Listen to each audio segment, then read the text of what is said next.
What about him? What were you expecting to happen today? Now, people, tell me if I am wrong. This youth that you see on the screen, ASHER Campbell, should still be alive today had it not been for a system of failure, epic failure in Jamaica, in which you have all sorts of crazy people who walk up and down on the road and they are endangering the lives of Jamaican citizens. Old lady, pregnant woman, poor, and in this case, a 3-year-old. Tell me if me wrong. From early as back in the 1980s, madman a walk up and down pan Jamaica. Tell me if me wrong. Fast forward 2024, 2000 and such. Madman a lick down poor. Madman a CHOPP up people. Madman a take with people. However, it seems as if that little light bulb in the head of the system, it has not turned on. They are worse than proactive, reactive. They are never proactive. When we talk about incompetence and negligence, when we talk about a worthless government, a worthless system, Jamaica is the epitome. Jamaica is the epicenter of that. And this could have easily been prevented had they just did some basic stuff, as in take their job responsibility very seriously. Now, a couple of days ago or so, a 3-year-old lost his life, young ASHER Campbell. He was in the presence of his mother when the mother and the little picnic was ATTACKED by this Looney Tune, who had some piece of iron and some sorts of kitchen utensil. After the melee, couple of people, them say, including the mother, who is presently hospitalized. The 3-year-old was not so fortunate.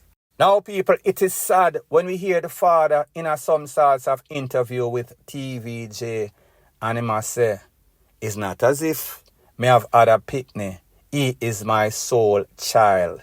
It's not as if me can just replace him. It's not as if I can just erase the memories out of my mind. And even when we hear from the teacher, the principal at the school that he attended, and they tell you how much of a jovial, helpful youth this youth is, when you think about the future that was snuffed out at age 3, he did not even get a chance to live a full or decent life. All because of negligence, all because of some sorts of MAD violent man that was walking on the streets. Now there are conflicting stories. Some people say him is a deportee, cannot validate or verify. Some people say him used to there St. James. Same problem, him move, I guess him walk on Kickstone, went to St. Anne, and then from St. Anne, he went to St. Mary. People, I can't validate or verify any of this. All I know is a lot of times these people are nomads. So therefore, wherever them foot point, or that's how them reach, them not have any sorts of set home like we know. So I say this to say that if this man is a transplanted Looney Tunes, him left from St. James, keep up Buckley. Went to St. Anne's, keep up the same thing. Ghana, St. Mary, keep up the same thing. There is no sorts of tracking that is done by nobody, none at all. Like I said, this has been going on from the 80s, fast forward into the 2000s. All sorts of people are get hurt, including poor. However, the bulb did not come on in the head of the system. Like I said, they are always reactive instead of proactive. They are not going to do anything until somebody gets badly hurt. In this case, somebody, the EAD, a 3-year-old. However, next year from now, a couple of months from now, we are going to hear the same thing. They are going to come out, do some sorts of damage control. This is the plan to take all these Looney Tunes off of the street. However, tomorrow when you wake up, you are going to see the same thing. Point blank and period. Now the next thing that is popping in the news. Don't know if you've realized, but there is not much difference as it pertains to the school that are supposed to be educational facilities. And then the big yard, which are supposed to be penal facility. One of them, criminals in training, and then the next one, present criminals that have history of criminality. We've noticed the very disturbing trend of videos that are circulating all over the news in a real life on social media, in which we see that students are going at it at all combination, student versus student, boy versus boy, girl versus girl, rete, lele, student versus teacher, dean or discipline, principal. Any sort of combination that you can think of, it is happening in our schools / penal institutions in the future. The same thing can be said on or about Tuesday or so at BRvT Technical High School, where it is said that a student's bag was confiscated. Don't know if there was some sorts of contraband, as in phone, as in any sort of utensil from the kitchen, meaning scissors or knife. Me don't know the details of that. Based on the accounts of the parents, or the teacher, and the PowerPoint report, it is said that the parents of that child whose bag was seized or confiscated for whatever reason came to the school and she demanded that that bag be returned. The teachers told her there are principles and protocols that we follow. These principles or protocols are clearly laid out. If you do this, this is going to happen. For every action. There's an equal and opposite reaction. You might not like it, but that is the policy. This mother was not having it, and she decided that she wants to take back the bag at full force. The teacher kind of objected, and then all HELL broke loose between the bad picnic, our mama, and also the teacher. After the melee, the teacher was badly damaged, meaning that she got some clotting from the parents. This happened on Tuesday. Fast forward Wednesday, the teachers decided that they were going to protest and they were going to have a sitting, and justifiably so.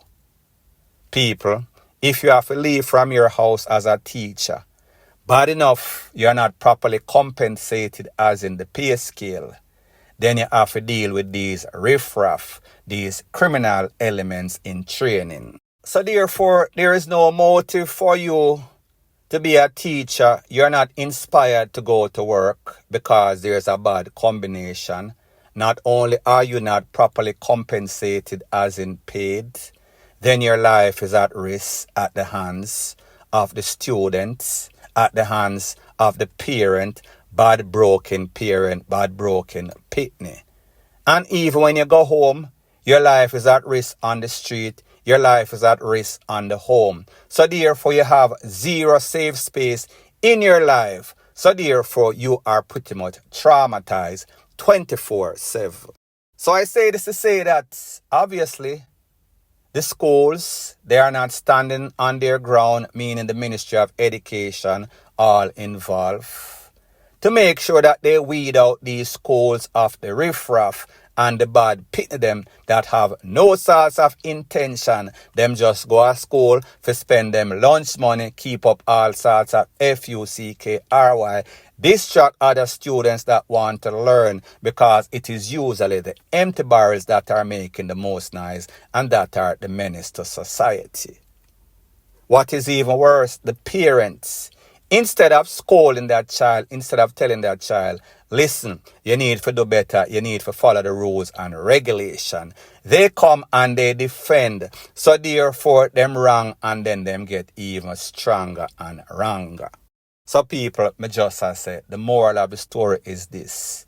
If you cannot adhere to rules and regulation, keep that child at your home. However, these parents riffraff, them can't wait for morning come to get rid of the pitney them, so therefore them can go at the lane mouth and them can keep up all sorts of FUCKRY, controversy and drama in them life. So therefore, the teachers are subjected to these riffraff on a daily basis, risking their life for zero or low pay. It makes absolutely no sorts of sense, no sorts of motivation, point blank and period. Now the next thing that is popping in the news is an update as it pertains to that little case that took place in the big court downtown in Kingston, Jamaica, as it pertains to some sorts of habeas corpus that was filed by Vybz Kartel's lawyer. And the presiding judge, Justice Andrea Thomas, she was to make a decision as to if Vybz Kartel and his co-accused, 2 of the 3, should be released on bail if their constitutional rights were being violated in any sort or form of way. Now, people, based on the previous court dates in which I heard this judge talk, I knew exactly what her ruling was going to be. She was going to deny any sorts of bail for any of these accused. And this was based on the claims that was filed by Vybz Kartel's lawyer, Isaac Buchanan, claiming that his client's civil rights were affected. The judge clearly said, yes, the Privy Council ruled that it is quashed. However, it is not exhausted. It does not mean that they are free. Send it back at Jamaica, make the High Court decide if he's going to be retried or if he's going to be free. Obviously, people, based on what we see playing out in courts, we would assume that come June 10, 2024, there is going to be a decision that there is going to be an imminent trial. The judge also made it very clear that the reasons for her decision, this was not a bail application, so therefore she would not have been denying any sorts of bail application. This is a habeas corpus. What this means is if the clients from the lawyers' civil rights, civil liberty has been violated in any sorts of way. She made it very clear that, listen, the Privy Council in the UK ruled that it is quashed. The courts must decide. So therefore, the client, Vybz Kartel and his co-accused, have not exhausted, come to the end of their appeals process. It is still pending. It is still in the court. No foregone conclusion has come as to if he is guilty or innocent. The fact that at the time he was locked up, he was not on bail, including his co-accused.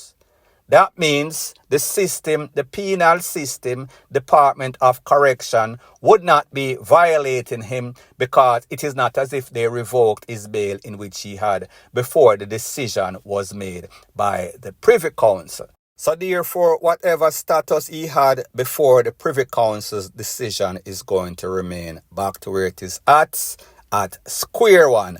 Do not take, do not add, do not minus, it remains the same. So therefore, him did in a incarceration during the time of the trial, during the time of the decision by the Privy Council, it is where it is going to go. When it goes to court on June 10th, I think, then the court is going to decide inevitable that there's going to be a retrial. More than likely, if his lawyer filed for some sorts of bail, that bail application again will be denied. It is going to stay as it was. The fact is that it says that he KILLED conspired with his co-accused to take away Lizard. So therefore, until the trial, until the appeal, and until it even goes back to the Privy Council, more than likely, Vybz Kartel is going to remain in jail. So like I said, when I heard this judge at the last court hearing, not the one yesterday, saying that it is not a free conviction or there is no sorts of innocence, it is pending, I knew exactly where it was going, where the argument was going. So therefore, when you hear people and even him lawyer filing all sorts of habeas corpus, unless he is not schooled in the art of lawyering, he should have known that this was a possible decision. However, sometimes you might want to give your client some sorts of hope. However, it is false hope. It has always been false hope. So therefore, when you see these people I say, free Vybz Kartel and I cry them a river. People, you could cry BLOOD. Whatever the situation is, Vybz Kartel put himself in along with his co-accused. He will have to sort it out through the courts. The court fumbled the ball and the original trial. I don't think that they are going to do it again. Will it be as effective? Will they just say, all right, we're going to give him time, sir? People, I doubt it very much. Vybz Kartel probably did about 1/3 of the time of the 35 years before he is eligible for parole. This system, the DPP, they are going to want the maximum. So therefore, Vybz Kartel making all sorts of posts on social media. Vybz Kartel exalting himself. Vybz Kartel being arrogant. Vybz Kartel doing this and doing that. People, there's a saying and it goes something like this. Whenever your hand is in the lion mouth, as in the system, be very careful how you take it out. If and when you are accused of certain crimes and you know that there is evidence as to if you did it or not, that is overwhelming. Pretty much you have the blade and the DPP and the system have the handle. And the fact that they want to get you out, you claim, your people claim. More than likely, they are going to try. They are going to go for BLOOD. They are going to want the max. And people, don't be surprised if the charges are not superseded and the time that he gets might not be the same or even worse. Point blank and period. So anyways, people, thanks once again for checking out my video. If you appreciate videos like these, please show your appreciation by liking, commenting, sharing and subscribing to my channel. That is how YouTube promotes videos like these to like-minded, sensible persons like yourself.